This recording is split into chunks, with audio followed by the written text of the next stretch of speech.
everybody. Welcome to Dark Winter Nights, True Stories from Alaska. My name is Rob Prince. I'm a professor in the journalism department at UAF. Thank you for the applause. You don't have to do that. Real briefly, I want to introduce what this is all about, and then we're going to get into some true stories. We started this about a little over a year ago. We were kind of frustrated with how Alaska was depicted in reality TV. And we felt like if people outside really wanted to know what Alaska was like, it should be Alaskans sharing those true stories. So that's what this is all about. We're a radio program that airs on KUAC once a month during the season, September till May. We have a podcast that's on iTunes. You can find a lot more of our stories at darkwinternights.com. And if any of you have a story from Alaska that you would like to share with us, we have some little forms you can fill out after the show. We'd love to have your name. We're always looking for true stories from Alaska.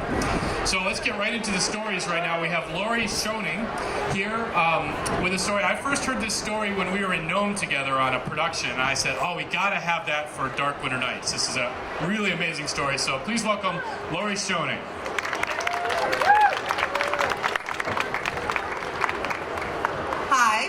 Thank you.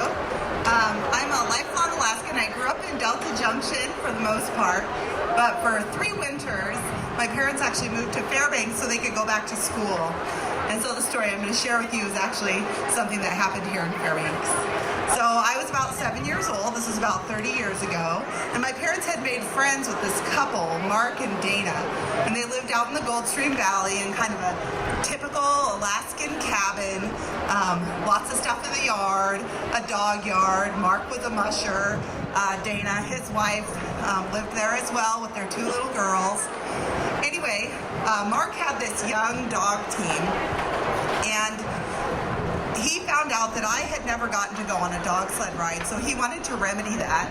So he talked to my parents and arranged for me to go on a dog sled ride with him. He picked me up from school one day and brought me out to his place to take me on this dog sled ride. And he had put a bunch of like plastic bags and sleeping bags in the basket of the dog sled to keep me warm. And he put me in the basket of the dog sled, and he had all the dogs hooked up. And then he was putting his gloves on, kind of standing behind the runners, putting his gloves on to get ready to go. It was the middle of winter, of course, so it's kind of cold, not super cold, but below 0. Anyway, in his yard, like I say, typical Alaskan yard, was a stack of bowls, probably dog dishes or something, and he bumped this stack of bowls with his foot, and it spooked the dogs. They were a very young team and easily spooked. So they took off running, and he didn't have a hold of the runner or of the sled. So off we went, taking off into the Goldstream Valley, which I'm sure you guys, many of you know, is just this network of trails. There are miles and miles and miles of dog sled trails throughout the Goldstream Valley, and probably even more so about 30 years ago. So we take off running. I'm scared because I've never been in a dog sled before in my life, and it feels like they're going very, very fast when you're sitting down in that basket. So they're racing along. Mark is running after me as fast as he can. There's nobody else home, so Mark's the only one that knows I'm in this runaway dog sled. And so he's chasing after me. Things start to fall out of the sled. He's falling farther behind. I realize, well, I guess once I can't see him, I should start throwing things out of the sled. So I do. I'm 7 years old, and I'm chucking stuff out of the sled, hoping against hope that he'll be able to follow this, Hansel and Gretel trail of breadcrumbs to find me in this dog sled. Pretty soon, I can't see him anymore. We've gone around too many corners, and the dogs are not slowing down. It feels like they're not even slowing down when they're taking corners. Early on, he had been yelling for me to jump out, but of course we're racing so fast from my perspective that I didn't feel safe enough to jump out, so I didn't jump out. So I stayed in the basket and the dogs kept running. I was screaming at them to stop, but of course that's not the right command to make a dog team stop. So they didn't stop. They kept running. Well, this goes on for hours. Meanwhile, unbeknownst to me, Mark has continued chasing me. So he's continued to run the trails. He's eventually come across a house. He's alerted the people in the house to please, watch for this little girl and put out a call for someone to find this little girl in the runaway dog sled. The people do that. He continues running after me, hoping that the dogs will take some of the trails that they normally practiced on. So he keeps running. Fortunately, at some point, Mark came out onto Goldstream Road, and he flagged down a trucker. Okay, so there's this man in a truck, just a pickup truck, and he said, hey, there's a runaway dog sled. If you see this little girl in a runaway dog sled, please stop the dogs. So sure enough, as luck would have it, a couple hours after we had left Mark's house, the dogs did turn onto Goldstream Road. So they were running along Goldstream Road, and this man in this tan pickup truck drives by me as we're running along. And I remember seeing him drive by and thinking, oh, maybe he's going to save me, but he just kept going. Well, it turns out he was pulling forward so that he could stop ahead of me. So he stops ahead of me, and he gets out of his truck, and he runs down the embankment, and my heart lifts, right, because I know I'm finally saved. And he grabs the dogs, and he stops them, and he ties them to a tree. And he took me out of the sled, and he put me in his truck, and he drove me up to the Goldstream General Store. And the lady there was expecting me. By this time, word had got out around the Goldstream Valley that there was a missing child in a dog sled. I'm pretty cold. It's been hours in this cold weather, with no sleeping bags or plastic bags left in the sled because I've been throwing them out as I go, hoping someone will find me if they can follow them. And so all I have is my winter gear on. So the man in the pickup truck carries me into the Goldstream store, and he sets me on top of the counter, and the lady behind the counter with her best intentions says, oh, honey, she said, would you like an ice cream cone? I said, no, I do not want an ice cream cone. I'm so cold. So she gave me these cookies, and, meanwhile, the man who had found me went back along the trails to find Mark, who was still looking for me. He found Mark and brought him to the store. Mark picked me up. Well, at that point, there was no way to get home except via dog sled. So Mark talked me up, and he said, okay, you can do this. We can do this again. So we went back to the dog sled where, and they untangled the dogs, who by this time were all wound up. And this time, Mark, got the basket ready because he had been picking up this stuff as he was running along, as much of it as he could. He got it ready, and he went over this whole spiel about how to stop the dogs, how to turn the dogs if anything like this should ever happen again. And then after he was standing with both feet on the rungs and both hands on the back of the sled, I got into the basket. He mushed me back to his house and took me home. So I made it, but it was quite the adventure. I haven't been a big sledder since.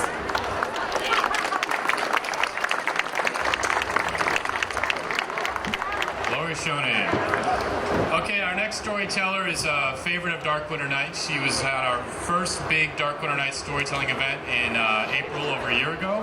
And then she was at our second little event that we did last January. Now we're having her on probably one more time before she moves out of the state. This is Melissa Buchta with a story about summer camp.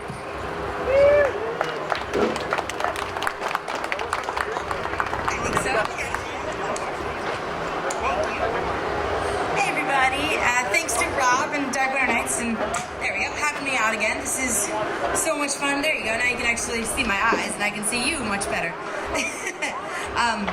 Happy Father's Day, by the way, to all the fathers out there. Yay. Including mine, who isn't here today, but he's here in spirit, so yay. So, when summer rolls around, you do lots of fantastic things. You can go camping. Sometimes you get lucky enough to go on a vacation with your family. Summer is solstice and being outdoors. And I wanted to do what all of my other friends were doing every single summer, and that's going to summer camp, be it drama camp or sports camp or Girl Scouts, something like that.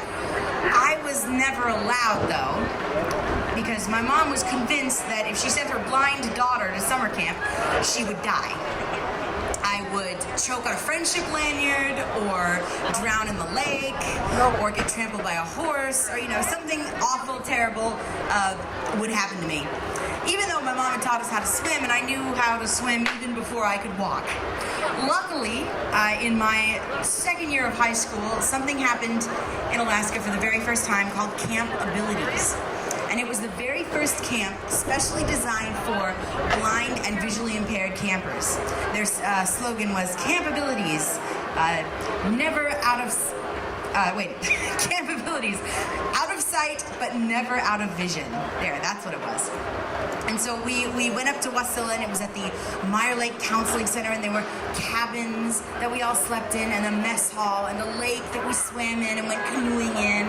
And so it was everything that a regular summer camp was, just designed for blind people. So there were guide wires all along the camp so that we could hold on to them and find out where we were. There was Braille, on the signs, and there was even Braille on our shirts. Our shirts said Camp Abilities, which made it awkward, and the Braille you'd feel the Braille on the shirts, which made it kind of awkward for the high school girls, because the boys would come up and ask, hey, can I read your shirt? What does it say? Because they put the Braille right up here, and it was a little awkward. But the best part about summer camp was playing sports. And if you want to design sports for a blind or visually impaired person, all you have to do is put a bell on it. Literally, any sport. Basketball, you put bells on the hoops. Beep baseball was a favorite sport of ours. So beep baseball is, and you can look up any of these events on YouTube and watch them in the Paralympics, and it's pretty cool stuff. But beep baseball is you have a baseball and it beeps. It makes this really annoying like beep beep beep beep beep sound. And then we have, instead of 3 bases, you have 2 in beep baseball, and they're these giant kind of soft tackling bases. You can run into them and tackle them and not hurt yourself. And they're super annoying, and they make kind of an sound. So how beep baseball works is your pitcher would throw the baseball, and everyone, of course, very important, everyone is blindfolded whenever they play any of these sports, because have to make it an even playing field. So the pitcher throws the beep baseball, and you hit it, or you hit it off of a tee, and it zooms out into the outfield. And everyone, in the outfield is blindfolded, so you have to cross your fingers and hope that the counselor you are with will move you out of the way in time so you don't take a beep baseball to the face.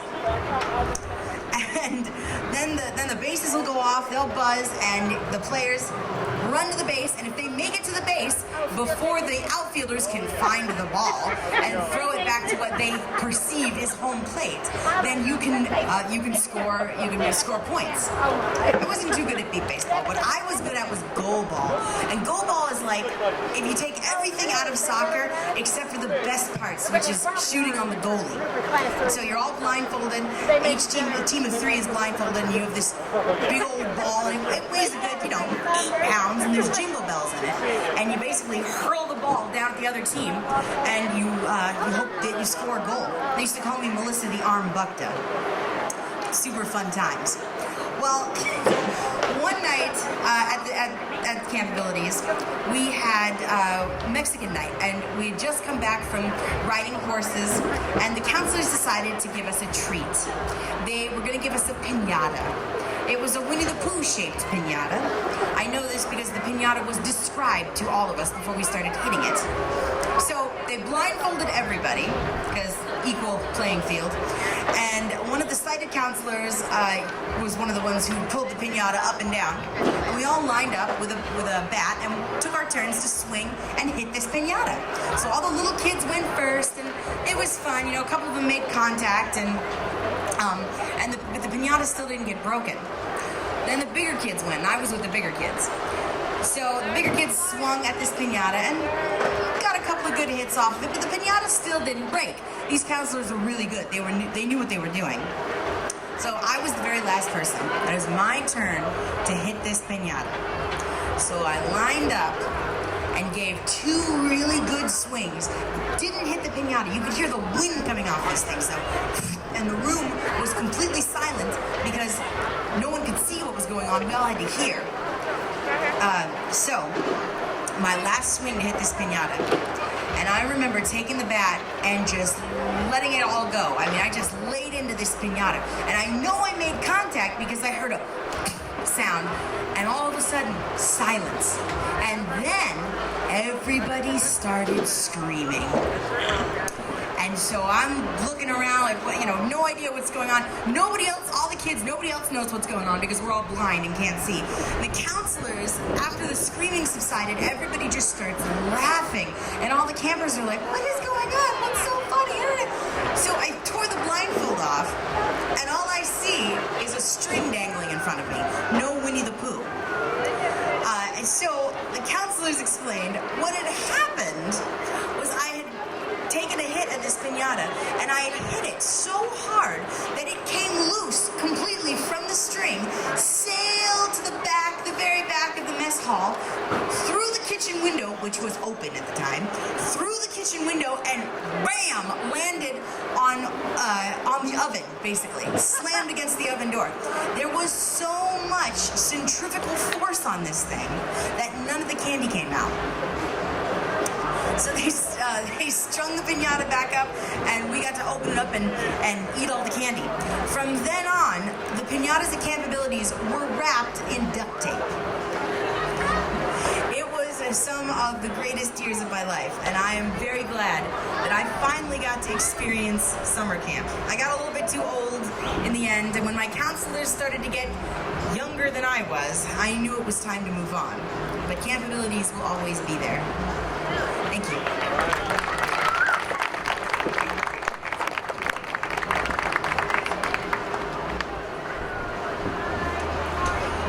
Okay, up next, we have a story I'd say is appropriate for Father's Day about a grandfather's love for his grandchildren, the lengths that he will go to for them. Up next, we have Ed Sherk telling this story about why Alaskans should not have chihuahuas.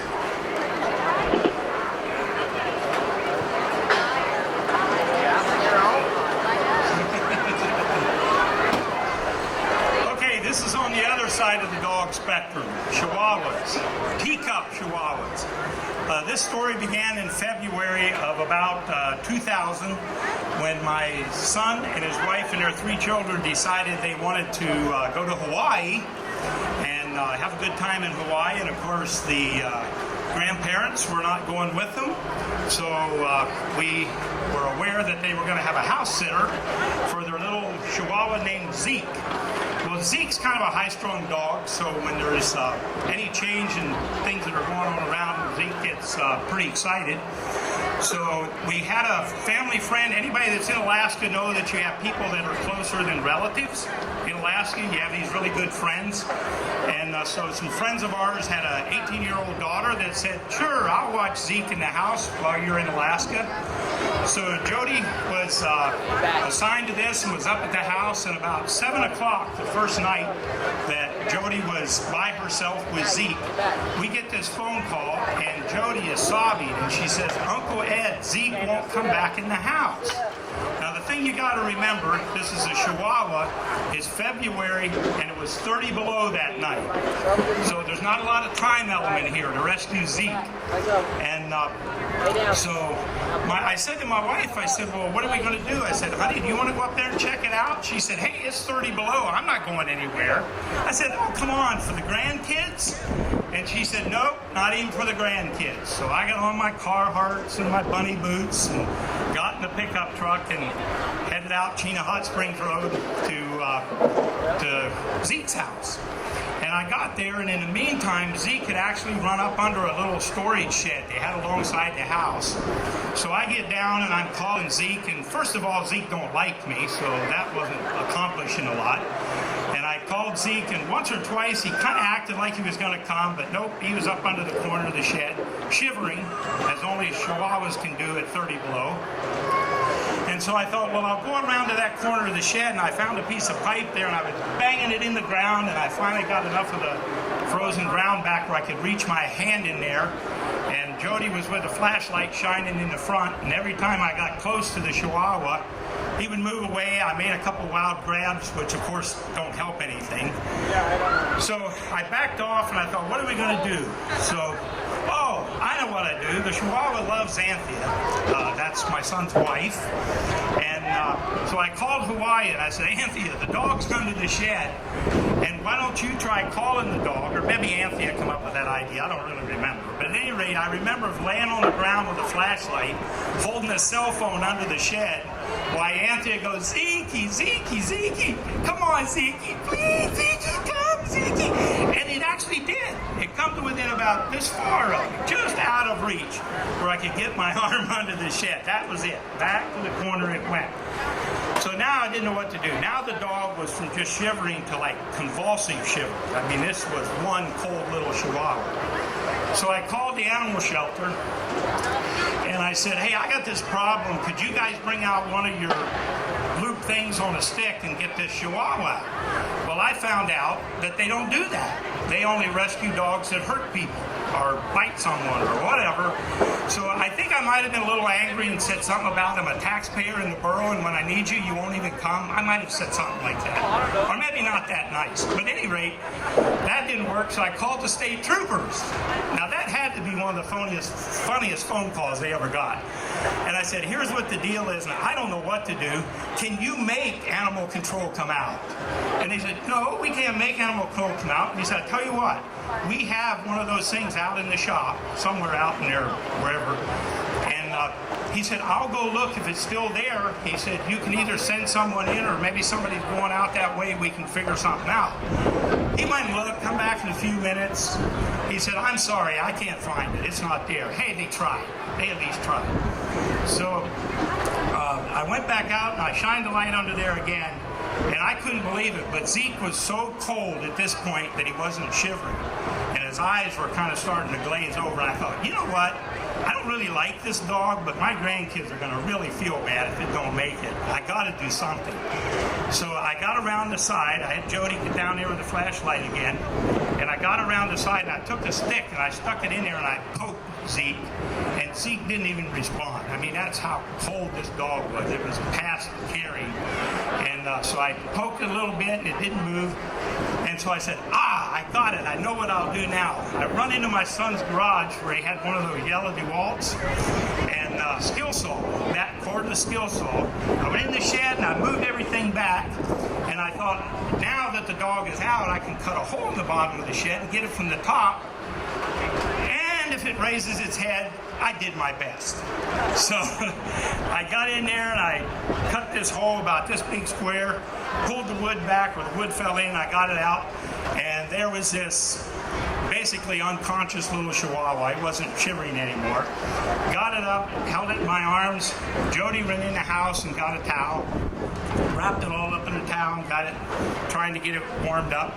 And I said, hey, Jody, you've been through enough. I'm just going to take the dog to the house. Grandma and I'll keep the dog, and you just watch the house. Don't worry about Zeke.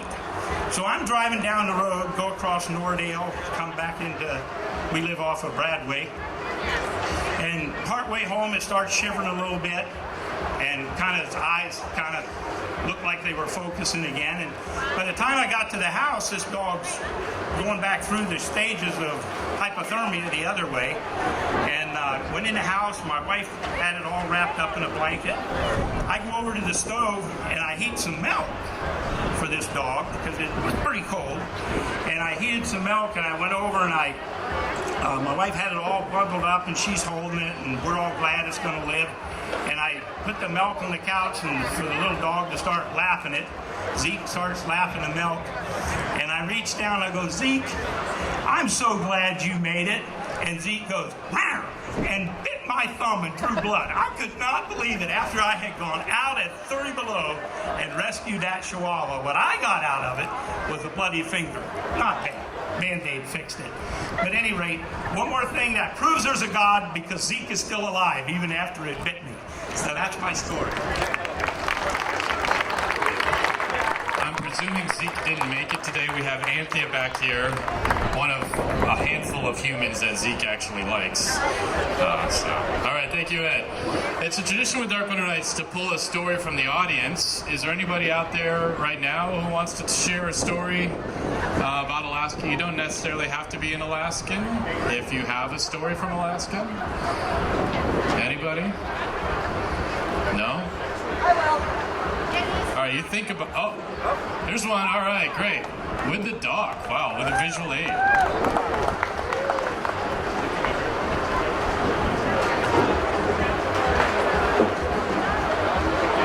All right, here's Julie.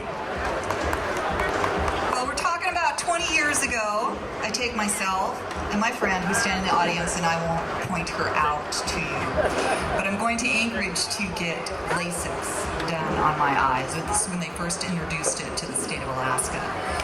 And I took my elderly friend with me to drive me home because we're not supposed to drive for 2 or 3 days afterwards. And needless to say, she doesn't like to drive. So I got out of LASIK that afternoon and we spent the night on the road home the next day. We did a little bit of shopping in Anchorage, and it's probably mid-afternoon and we're coming up the highway, the Parks Highway, and we run into a thunderstorm, which is par for the course, and it's starting to get dark, and I'm thinking, oh my gosh, I hope it doesn't snow or something like that. This was in September. So we're coming through Moose Creek or somewhere like that down there, and we about a mile past Sunshine, if you know where that is at. The Sunshine used to be a gas station, just right outside of Talkeetna. And my friend has got a little glaucoma herself, so she was having herself a little to make her glaucoma feel better. And I'm thinking, maybe I'm the one that should have the glaucoma medication. So I'm looking at her, and we go by the Sunshine place, and it's got the lights over the top of it. You can turn off to Talkeetna, or you can keep on going. And I looked on the side of the road, and there was something on the side of the road. And she looked at me, and I looked at her, and we just kept on going. And I finally, after about 2 miles, I said, "Did you see that? Did you really see that?" And she said, "Well, I was going to ask you the same thing." And she goes, "What do you think it was?" I said, "Well, I know what I thought I saw, but I want to know what you thought you saw." And she said, "Well, I don't know. But there was a man with no legs going down the road. He had a big white hat on. It was pouring down rain, and he was just as happy as a clam at a bake. But there was mist coming up off the roadway, and it was pouring down rain, and we look out, and there he is. There he is." So, neither one of us want to really tell each other exactly what it is that we saw, but we knew we saw it.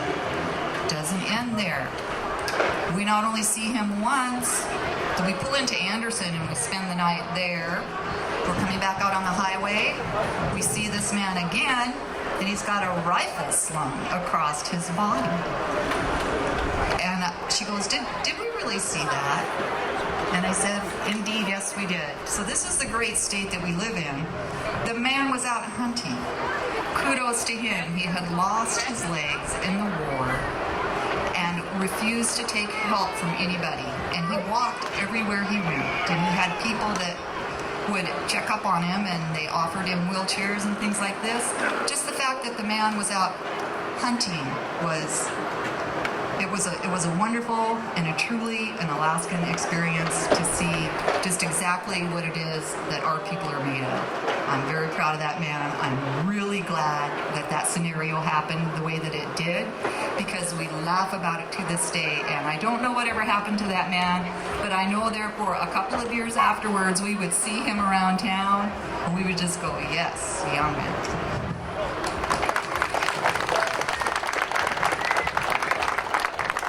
I think there's some glaucoma medication for sale on 3rd if anybody has a problem with that. Legal now. Okay, we got a little time left. I'm going to tell one quick story, and then I'll fill you in on more on Dark Winter Nights. So, This was probably 2 years ago. I live about 10 miles out of town on a hill over by Blade Road, if anyone are familiar with that.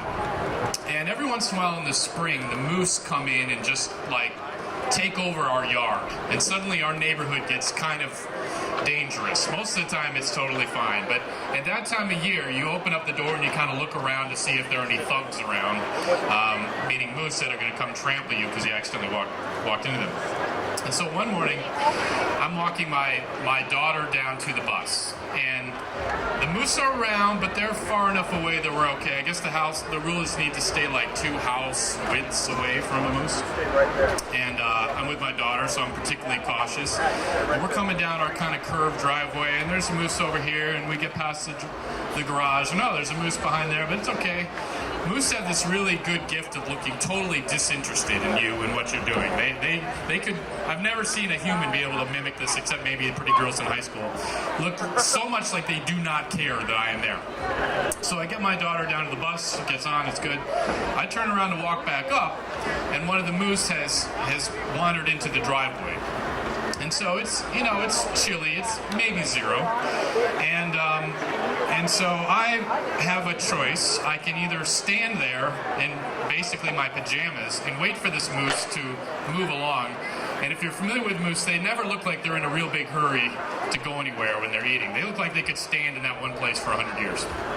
So, being a guy and not really having any other options, I thought, moose looks pretty bored. I think I'll just real slowly walk past it, and I'll just keep a good gauge on how this moose feels about me, and if it starts to look upset, then I'll back up. Now keep in mind that my ancestry is Dutch. My people come from the Netherlands, and the largest animal in the Netherlands is like a squirrel. So there is nothing in the entire history of my genetic being that has prepared me at all for what to do with a moose. I'm on new territory now. So I get kind of close to the moose, and I decide to take a picture. And part of me thinks about shooting video, but then I think, you know what? I want the picture so that when I am found dead in the driveway, people know who did it. But I don't think I want the video to be on like True TV or something. I don't think I want to traumatize people with that, so I'm just going to take a picture and then sort of slowly work my way past, and it'll all be good. So I'm walking toward the moose. The moose is getting to be, it's about a driveway's width. So we're getting to be about 8 feet apart. Looks totally bored. And I have in my mind this idea that if the moose does charge me, I've seen enough like kung fu movies. I'll do this thing where like I take my arm and I sweep across his neck and like shove him, or there'll be some fancy thing in my head that I've never practiced, but I'm sure will just instinctually come to me. So I get up to the moose, and now we both are feeling a little uncomfortable, but the moose looks totally normal. And then in I swear, less than a second, this moose goes from I could care less about you to I live to kill you. And so what it does is it charges me. And so basically it goes like this. And in my whole vision for karate, this whole swinging thing turned into basically, it's really hard to do karate when you got like giant boots on and a snow jacket and all that sort of stuff. Fortunately, it bluff charged. So it charged me and then immediately like swung away because I guess it figured I wasn't worth spraining an ankle for with crushing me to death.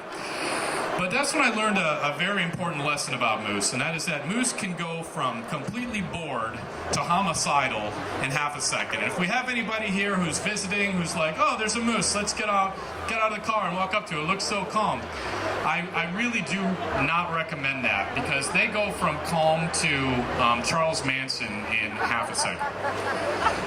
All right, so Dark Winter Nights, let me just give you a little bit more information about that. Thank you. I'm still here. Thanks to that moose for just teaching me a less than painful lesson. Dark Winter Nights, we have a radio program on KIC, we have the podcast, and our goal is to share true stories from Alaska with the rest of the world. So If any of you are interested in seeing copies of our previous live events, we have DVDs and CDs for sale in the back. Jason's back there under the tent from Alaska Universal Productions. DVDs $20, $10 for the CDs. In particular, I would love your stories. So we have little sheets and pens back there. If you have a story that you would like to share with us, we would love to have your contact information. Or if you know someone who has a great story, we'd love to have their name. But our goal is to share these true stories with Alaska, with the rest of the world. Thank you for listening today. If you have any questions, I'll be around afterward. JR's around with our sheets. Thanks so much, and have a great afternoon here at the Midnight Sun Festival.